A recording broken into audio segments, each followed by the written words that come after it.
Hello everyone, today we're going to be discussing a topic that I couldn't have covered until this very moment. In this two-part series, we're going to be ranking every post-launch season in Splatoon 3, starting from the worst of the worst and progressing our way up to what I think was the best season of them all.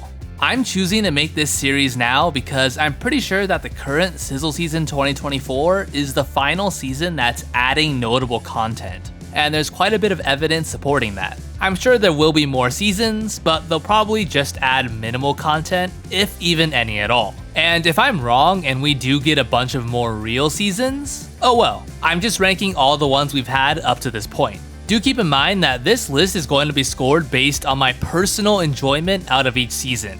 People's opinions of each season can greatly vary depending on how you play the game. For example, if you're someone who never plays PvP and solely focuses on Salmon Run and Table Turf, you might enjoy certain seasons more than a high-level competitive player would, and vice versa. I don't think there's any objectively correct answer for what the best season is, so keep that in mind while watching this video. It's all just my opinion.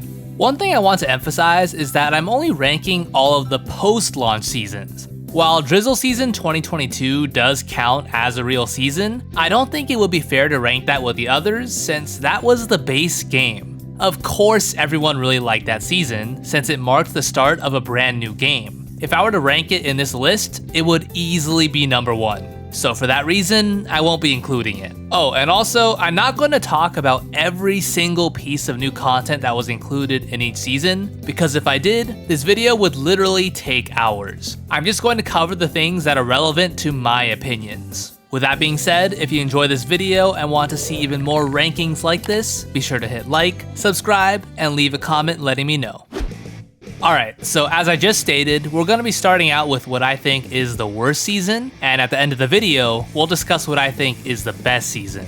So to start us off at number 7, we have none other than the Chill Season 2022. This was actually the first season that we got after the game's launch, so everyone was very excited for it. And unfortunately, after just a few weeks of playing it, I realized that none of the content that was added really made much of an impact. The maps and weapons added this season were pretty disappointing. Brinewater Springs and Flounder Heights are pretty horrible stages. They were altered recently to be a bit better, but during the actual season that they launched in, they were awful. A similar statement can be made about the new main weapons. Splattershot Nova, Big Swig Roller, and Snipe Rider were all horrendous during this season. Sure, they all got some big buffs later on, although Nova and Swig are still arguably some of the worst weapons in the game. But during Chill Season 2022, using any of these weapons just felt pathetic. The new weapon kits weren't anything to write home about either. The only noteworthy ones were the Tenatech Splattershot and Carbon Roller Deco. The season did add the Dapple Dualies Nouveau, which I am a fan of, but let's not try and pretend like Reef Slider on this weapon was a good decision. Where I think this season mainly shined was in the catalog and gear department. This season brought back a lot of gear from Splatoon 2, and since this was only the second catalog in the game, it was filled to the brim with a lot of new stuff. Most of the gear actually looked pretty decent too. The emotes this season personally felt a bit lackluster to me, but that's just because I didn't particularly care for any of them.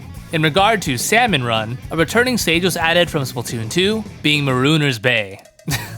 Adding 2 of the worst PvP stages in the game wasn't enough. They had to hop on the trend with Salmon Run too. But we did get the very first Big Run event, being on Wahoo World, which was actually really enjoyable. Honestly, at least for me, no future Big Run was ever able to match the charm and vibe of this first one on Wahoo World. I just remember playing it all weekend with my friends and having a great time. I do recall that I was initially a little underwhelmed with Big Run in terms of content, but later down the line, my opinion shifted to be more positive. Unfortunately though, this wasn't enough to save the season. Oh, they did also add X battles in this season, which I guess you could argue was a new mode. But honestly, given that X rank was already in Splatoon 2, I don't really see why this wasn't just in the game at launch. The poor stages and lackluster weapons are really what dragged down the enjoyment of the season for me. I remember playing the base game so much and was just itching for new content, only to be severely underwhelmed. So for that reason, the 2022 Chill Season was my personal least favorite. Coming in at number 6, we have the 2023 Fresh Season. No, I promise, we aren't just going in chronological order. This season was actually my next least favorite. If you're struggling to remember what was in this season, just remember that this was the one that added Kraken back into the game.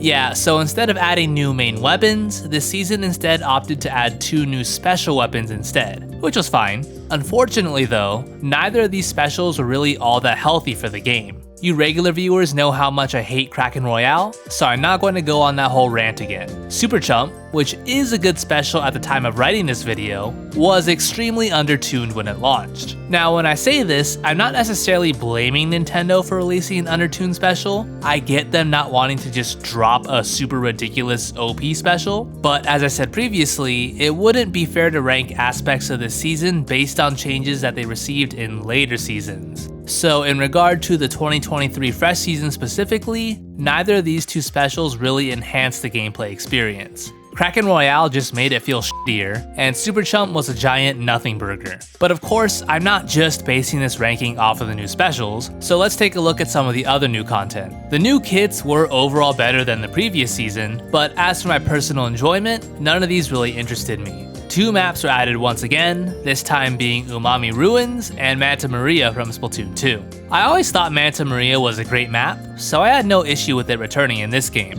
They did arguably make it worse though by removing a key flank on majority of the modes, but whatever. And Umami Ruins was pretty awful. It was way better than the 2 maps we got in the previous season at least. Oh yeah, and this was also the season that had those stupid map reworks that just added a bunch of poles everywhere. Besides just kind of being a meme, none of these changes really made the maps feel any better than they were before. The changes felt very minimal. There was once again a good amount of returning gear, as well as a decent amount of new gear in the catalog.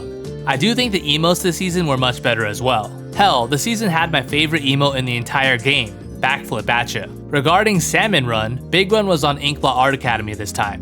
While I personally think I enjoyed Wahoo World slightly more as a stage, we did get introduced to a new King Salmonid, that being Horboris. It was just really refreshing to finally face a new king, so that definitely bumped up this big run for me. Oh, and we did get our first extra work event as well, which was fine, I guess. I don't know, I personally think extra work gets boring fairly quickly since it's just the same waves every single time, but if you're a hardcore salmon run enthusiast, I could totally understand why you'd enjoy this mode. The only other really notable thing this season was the fact that you could play table turf battles online with friends now. Woo! It's not like this should have been in the game from the start or anything.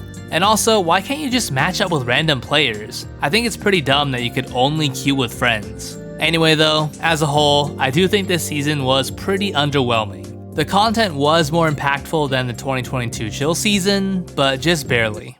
At number 5, we have the 2023 chill season. This was the season that added triple splashdown and splatter color screen. Now I will say, I like these specials a lot more than the ones that I talked about for the previous season. It was cool to see Splashdown return, but actually be good, and Splatter Color Screen was a really cool and unique idea that we hadn't really seen before in the Splatoon series. Unfortunately, as some of you may recall, the season's launch was pretty rough since many people experienced issues with the Splatter Color Screen causing visual discomfort. I'm not gonna get into that whole thing again here since I already made multiple videos talking about it, but Nintendo did attempt to patch this fairly quickly. For weapon kits, we got 9 this time, and there were a few decent ones in there. The standouts were definitely the Foil Squeezer, S-Blast 91, and the Splatana Stamper Nouveau. We did also get the Emperi Splat Dualies, which are fine, but I still kinda wish this thing got Inkjet instead of Triple Splashdown.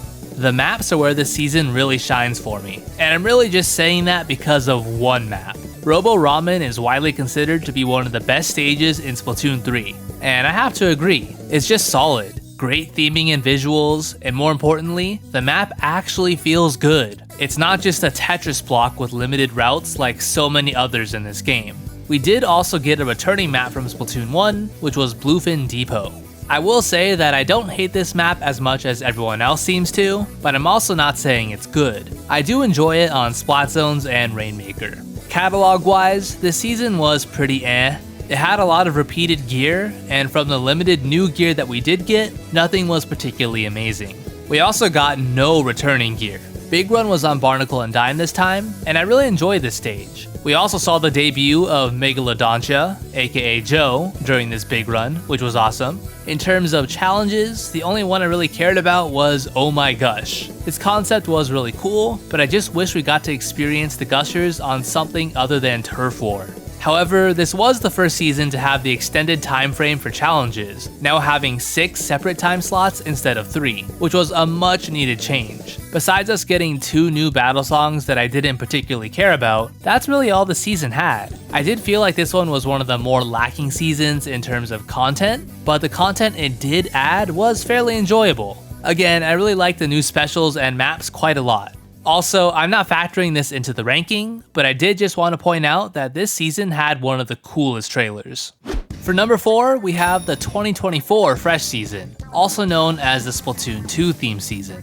Just FYI, this was the season that we received the Side Order DLC, but I'm not factoring that into this ranking since I kind of view that as its own separate thing. This season had some high highs, but also some low lows. This was the first season where we only got 1 new stage compared to the usual 2. And unfortunately, this 1 new stage wasn't all that great either. I did like Marlin Airport at first, but my opinion on it changed pretty quickly. I do like the fan platform gimmick on this stage, but everything else just feels so cramped. Not a lot of room to move in mid, and when enemies push up on your fan, it feels very hard to defend.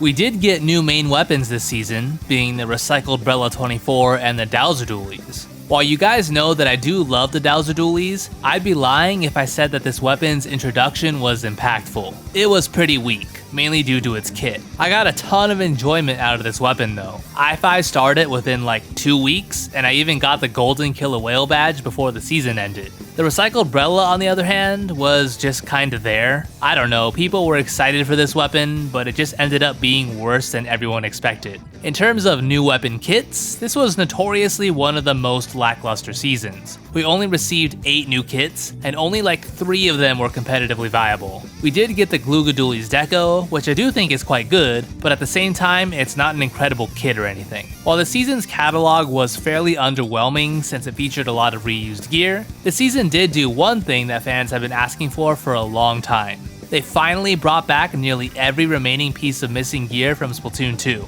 In fact, this season had a total of 176 new gear items, which was quite a lot.